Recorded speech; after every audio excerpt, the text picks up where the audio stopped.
नफरत का यह इस्लाम, नफरत का यह इस्लाम अमन का झूठा पैगाम सुनाता है। दहशत से भरा नस नस इसका, दहशत से भरा नस नस इसका झूठा इस्लाम बताता है।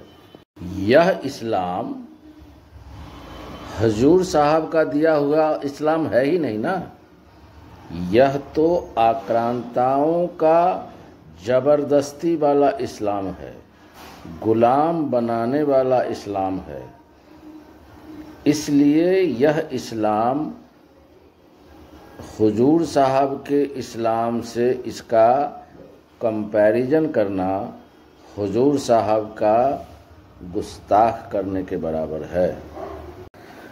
खाते पीते रहते यहाँ पर,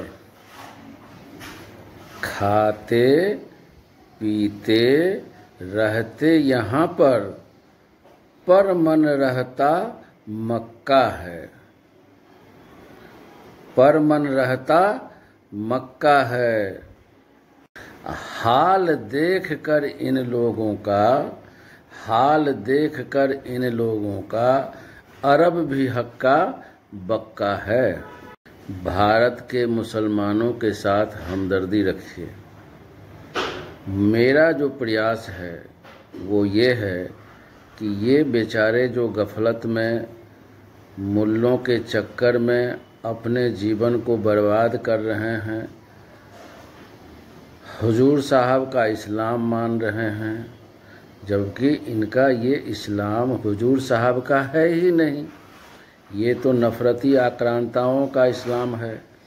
तो न बेचारे इधर के रहे न उधर के रहे, लटक के रह गए हैं बीच में, इसीलिए इनका जीवन बर्बाद हो रहा है। ये अपने हकीकत पर आ जाएंगे, इनका जीवन सुधर जाएगा। जो भटक गया है राहों से, जो भटक गया है राहों से, मंजिल वह कभी न पाएगा। जो भटक गया है राहों से, मंजिल वह कभी न पाएगा। व्यर्थ करेगा जीवन अपना, व्यर्थ करेगा जीवन अपना, अर्थहीन मर जाएगा। मेरे प्यारे मुस्लिम भाई, इस बात को समझिए। सीधी सी बात मैंने आपको कही है। पैगंबर साहब सल्लल्लाहु अलैहि वसल्लम, हुजूर साहब का यह इस्लाम अपने देश में नहीं आया है। अपने देश में आक्रांताओं का इस्लाम है और इसलिए हम लोगों का जीवन उसके कायदे कानून के साथ चलते हुए बर्बाद कर दिया गया है।